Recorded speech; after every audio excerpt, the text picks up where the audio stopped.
what we want to do is to treat Dr. Shonlaha, I'm really sorry, we're going to have to interrupt you. We are going to hear from the Mayor of Greater Manchester, Andy Burnham. Manchester, two deputy mayors and the other leaders of Greater Manchester, the leaders of our councils. Today we communicated our clear and unanimous view to the government. It is wrong to place some of the poorest parts of England in a punishing lockdown without proper support for the people and businesses affected. To do so will result in certain hardship, job losses, business failure. It will cause harm in a different way to people's mental health and is not certain to control the virus. Last night, the Deputy Chief Medical Officer told Greater Manchester leaders that to bring the infection rates down, any regional lockdown would require widespread closures way beyond pubs to stand any real chance of working. And that would have to be done in tandem with other neighbouring regions. And even then, it would not be certain to work. But here's the point. The government is not giving city regions like ours and the Liverpool City region the necessary financial backing for full lockdowns of that kind. That is why we have unanimously opposed the government's plans for Tier 3. They are flawed and unfair. They are asking us to gamble our residents' jobs, homes and businesses and a large chunk of our economy on a strategy that their own experts tell them might not work. We would never sign up for that. While this is not necessarily Greater Manchester's view, the Deputy Chief Medical Officer also told us last night that the only certain thing to work is a national lockdown. But the government told us this morning it is unwilling to do that because of the damage it will do to the national economy. And yet, that is what they want to impose on the North West. So that was our conclusion from the number 10 meeting this morning. They are willing to sacrifice jobs and businesses here to try and save them elsewhere. Greater Manchester, the Liverpool City region and Lancashire are being set up as the canaries in the coal mine for an experimental regional lockdown strategy as an attempt to prevent the expense of what is truly needed. The very least they should be offering the people of Greater Manchester who will be affected by these closures is a full and fair 80% furlough scheme for all affected workers, 80% income support for people who are self-employed, and a proper compensation scheme for businesses. So far, they have not been prepared to offer that. Imposing damaging regional lockdowns in this way won't work. It will level down the regions and make recovery here longer and harder.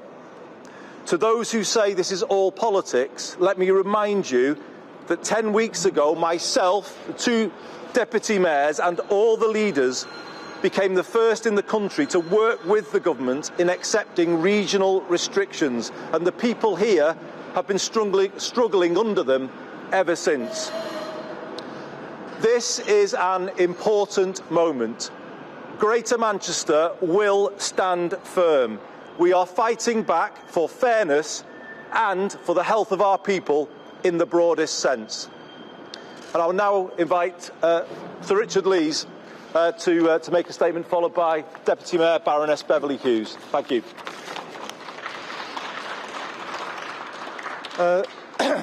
Thanks, Sandy, and I will be brief, not least because that statement is one that's been shared and agreed by all the leaders in Greater Manchester. There have been attempts to divide us from each other. We will not be divided. There have been attempts, and there still are attempts, to divide us from other areas of the north. And I can say I'm in almost hourly contact with colleagues in South Yorkshire, in West Yorkshire, in the north east, and the north of England intends to stand firm and stand together about making sure we get a fair deal for the north of England. What we were told last night by the Deputy Chief Medical Officer, and I'll go a little bit further than Andy, was that what we're asked to do is to accept a proposal which the government's own advisers say won't work. Why would we accept a proposal that their own advisers say won't work? Clearly, there is a shared agenda with government, and let's be clear about this. There is a shared agenda that we want to bring the number of COVID cases under control, and in particular, we want to make sure that we protect those people who are most vulnerable from the virus. We've put forward a number of proposals about how we believe that we can do that. Some of those were put forward 4 weeks ago. We could have been on with delivering those by now. We are still in a position that we are prepared to work cooperatively with the government, but we are not going to have acceptance of a deal that will damage thousands of people in this city region for no apparent benefit. Thanks, Richard. Thank you. I'd just like to make 2 additional points. The first is that any level of restriction is only as effective as people are willing to comply with it.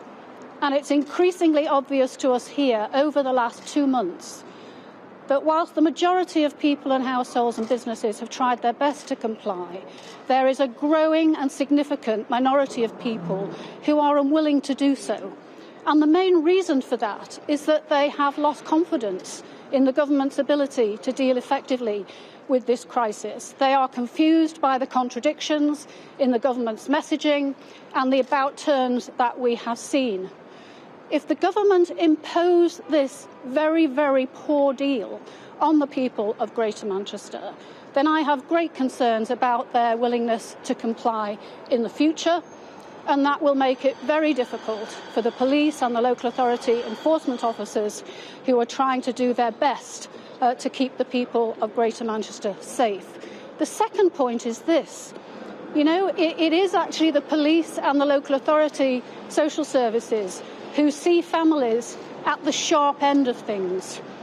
I'm enormously concerned about the implications for child welfare, for the incidence of violence in the home, of the impact of increasing mental health and anxiety when people can't pay their bills and can't feed their children. And I would like to ask the government, what is the rationale for feeling that the people of Greater Manchester can manage, if they're laid off, on 60% of their income when the previous lockdown gave people 80%? What is the rationale for imposing that extra burden of hardship on the families here? So we are standing firm, and we're standing firm not least in the interests of those people. Thank you. Thanks, Bev. Well said. We've got time for a few questions. And we've got the Leader of Oldham in a non-speaking part. And we do have the Leader of Oldham. Can I kick off? Just, you all seem very unhappy. Can I just ask you, one, what was the tone of that meeting with number 10 today? And just secondly, you can't actually stop the government imposing Tier 3 on Greater Manchester and on Lancashire, and the virus isn't waiting for a political agreement, it's marching on.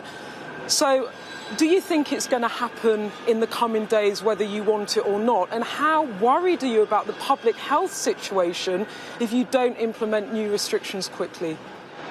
So on your first question, Beth, it was obviously a direct exchange, but it was respectful. All the way through this, we have offered to work with the government. So many offers that made. Richard referred to some, but all year we've been saying, let's work more in partnership on test and trace. Is there more we can do on enforcement? That's been our spirit all the way through this. But we hit a point where we just can't see the jobs of people here in this city, their homes be put at risk. As Bev said, their mental health be put at risk because the government are saying, oh, well, we'll give you a second-class deal compared to the one that was given to everyone else earlier in the year. We're not going to... how could we ever accept that? We won't accept that. We will stand up for people here because, make no mistake, if there is a widespread lockdown, people's lives will be damaged by that, and their health will be damaged in a different way. And we don't in any way take issues with relation to control of the virus lightly.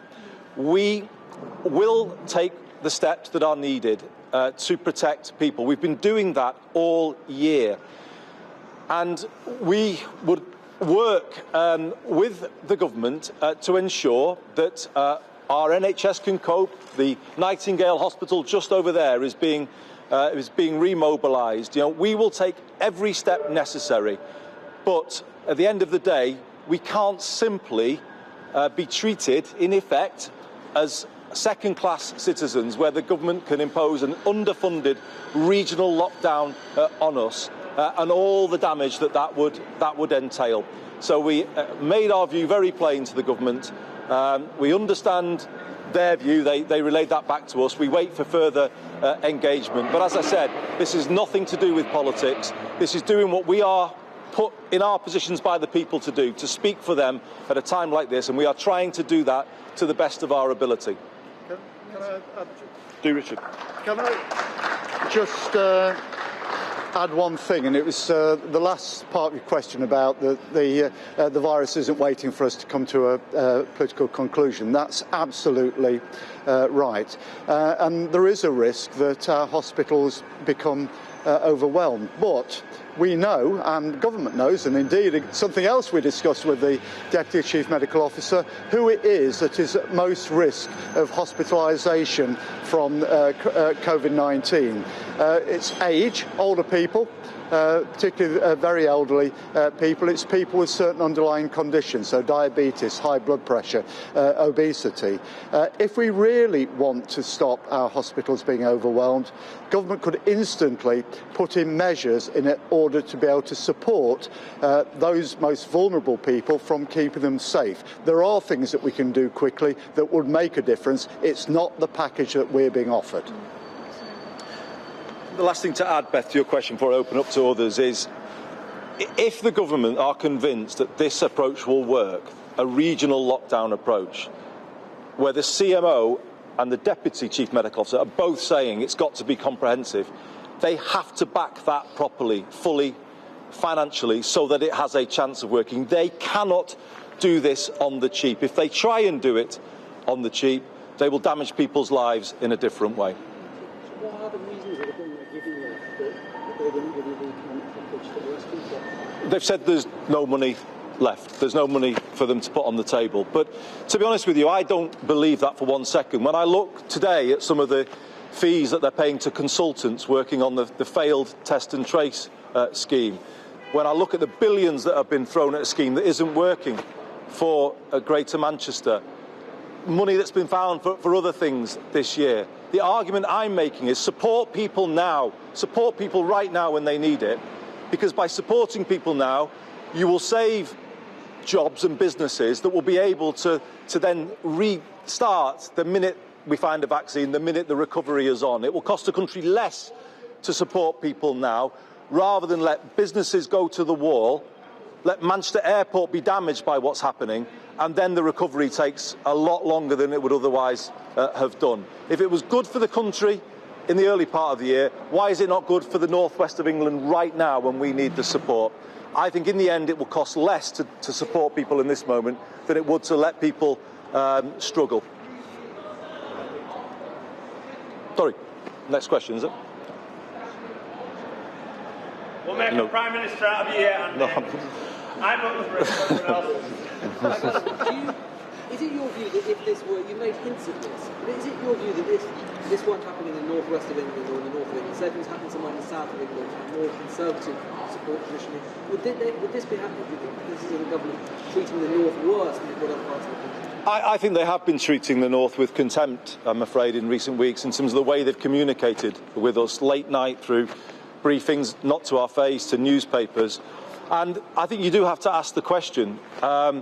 Earlier in the year, where the cases were high in London and they hadn't developed everywhere else, we went into national lockdown. Now we have that situation in reverse, where the cases are high in the north, but they're growing elsewhere. So why are we not having the same applied. I think different rules are applied always to the north of England, but I think this is an important moment actually in the political life of our country. I think we've hit a point here where you can see by the number of people who've gathered just to listen to this, people are fed up of being treated in this way. The north is fed up of being pushed around. We aren't going to be pushed around anymore. This is a pandemic when people's lives, jobs, homes, businesses are at stake. You know, this isn't just a game, people playing politics. This is real. The north stands on the brink of being back into where we were in the 1980s, just, you know, forgotten and pushed aside. But we won't let that happen, and that's why we're taking this stand. The package, as I think Bev and Richard said, is just not good enough. Self-employed people, what did they get from the package that the government put on the table? Absolutely nothing. Do you know how many freelancers, how many people who are just working on their own are out and about in this city, delivering things? There are thousands of people doing that. What happens to them? What happens to the people driving taxis around this city? If the pubs, the restaurants close, what happens to them? Who is speaking for them? Richard is speaking for them, Bev is speaking for them, Sean is speaking for them, I'm speaking for them. We all are, because people's lives are on the line here. Yes, we want to control the virus. You know, I've said in a personal view, it may be that we need to look at a national circuit break as preferable to this unfunded, risky regional lockdown strategy. We have to protect the health of the nation, but let's do it as one nation and not make the north of England the sacrificial lamb for an ill-thought-through Downing Street policy which doesn't make sense in the real world.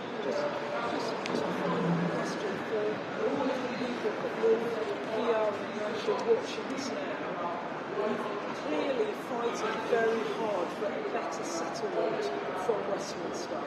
But the question is, do you think that this region will be in Tier 3 in the coming days? Is it a question of when, not if? I don't know. That is a decision for the government, and we are waiting to have further discussions with them. It's in their court, if you like. The ball is in their court. They will have to decide. In the end, what I'm saying is we have to protect people through this, come what may, whatever the government in the end decides to do. And you know, that is all I can say about that. I can't decide in the end what the government is going to do, but I think they have to decide: is a regional strategy of this kind that isn't fully funded, is that consistent with what the Chief Medical Officer said in Downing Street on Monday and what the Deputy Chief Medical Officer told us last night? It seems to us they are trying things that their own experts are telling them are unlikely or even won't work. And I think the government has to reflect long and hard on that advice before it comes back to us with its answer. I'm going to leave Richard, and then we will leave it there. There is no need for level 3 to be imposed. So, government may do it, but there is no need to do that. We don't think that at the moment there is any need for a national lockdown. That's what the Deputy Chief Medical Officer said, not what we said. Is what I think there is a need is to start implementing as soon as possible the package of measures that we've put forward in order to be able to control COVID-19. If government does that, there will be no need for level 3. Thank you, everybody. Thank you for coming. Thanks, Richard. Well said. Thanks, Bev. Cheers, Sean. Well, that was a news conference from the Mayor of Greater Manchester, Andy Burnham, Sir Richard Leese.